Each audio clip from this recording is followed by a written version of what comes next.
Bir qonşunuzu film qəhrəmanı ilə müqayisə etsəniz, hansı olardı? Bir qonşum var, hətta müqayisə edirəm Joker filmi ilə.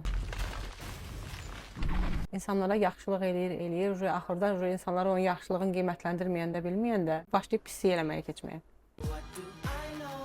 Bir arılardan bəhs edən bir kino var, onu qeyd eləyərdim. Onun da səbəbini deyim, evlərində təmir gedir deyə. Səhər saat elə 10 olmamış. Budinkin ev əvəz eləyir ki, saat 10-da durma vaxtıdır. Əslində yan qonşumu deyərdim. Ümumiyyətlə o evdə kiminsə yaşadığını da düşünmürəm. Bəlkə də heç kim yaşamır. Amma ağlıma bir film gəlir. Pəncərədəki qadın tərcüməsi belədir. Qadının çölə çıxmaq fobiyası var, çölə çıxmır. Yəni mən də onu görməmişəm, ancaq olan bitəni pəncərədən izləyir. Vallahi şu anda aklıma gelmiyor. Bunu söyleyemiyoruz maalesef.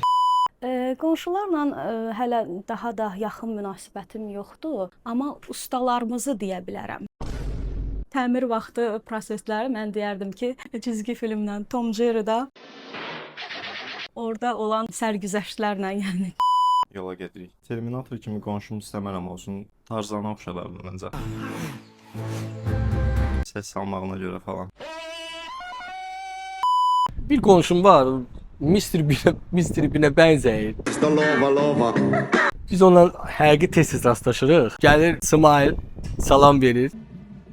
Təzədən düşür. Aşağıda da bir dəfə də yeni salam verir, hemen salam verir. Pas. Tofik oyun bitti. Bu sadece bir oyundu. Pas. Yine başımıza su axıdan qoşuq. Yəqin ki, mərhəmətli bir film personajına oxşadar. Bir qalanın sirrində orada deyir ki, mən də məsələn bacı kimi olacağam. Ay hay. Mən də istərdim ki, mənim qonşularım da hər zaman necə deyim, mərd olsunlar, bir olaq. Hər işdə birliyimiz olsun, yəni bunu qeyd edirəm.